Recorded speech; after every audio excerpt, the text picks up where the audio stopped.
So here's the deal. There are hundreds of thousands of people, and whether you like it or not, who follow you, who listen to what you say, and whether you want them to believe you or not, they respond.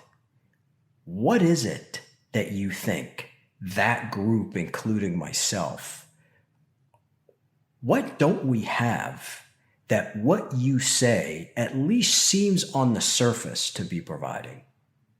I would say that the greatest barrier that exists is the idea of self-improvement and prescription. That I will listen, and yes, I will put that in my pocket, and I will try to live up to that or practice that. Or yes, that's a great point. So you're saying that I shouldn't do this or I should do this? I think the natural bent and the natural habit that society has conditioned human beings to pursue, I think that habit has become ingrained in the human being, and he cannot listen to anything without those lenses of the how and the prescription and the what should I do. There's no, that's the only lens that he can see it through. But it's by his own fault, but just because of the conditioning that has taken place. That is the greatest barrier. That no one really ever hears what I say, and nor should they. I don't want to get across to anyone and teach them anything. I just write. I enjoy writing. I enjoy exploring. But I would say no one listens to what I really hears it.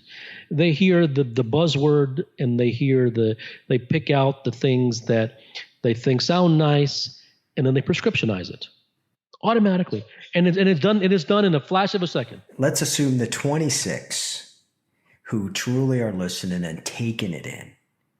How do you recommend we ought to listen to these conversations? Okay, I'm not going to prescribe how I recommend that you should listen. What I will say to you is this: wherever there is a barrier in the form of seeking a how-to, whenever there is a desire to listen to something that I say or write and say, so I'm going to practice that.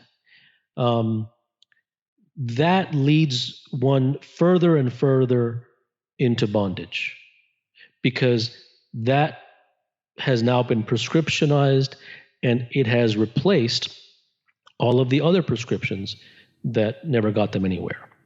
But so what if I say, hey, that makes sense to me? What if I just say that makes sense? You know, what you just said makes sense to me. Okay. So then it makes sense. So if it makes sense, then something inside you will fundamentally change the way that you listen to the conversations. There won't be any need to speak about it. And in lieu of how-tos, like if we're really serious to just absolutely drop all prescriptions, all how-tos. It's a dangerous thing. It's a dangerous thing. You can't drop it. You can't drop those things because you're going to do them according to a prescription. You're going to drop it because you were told to drop it. And these things, what I'm saying is automatically get dropped. Listen, you never have to go outside, and if someone places a pile of mud in your hand, that you have to be told to drop it. The reason that you drop it is because it's mud. It's nothing. So, and then you go and wash your hands. So things automatically get dropped only when they no longer serve a useful purpose.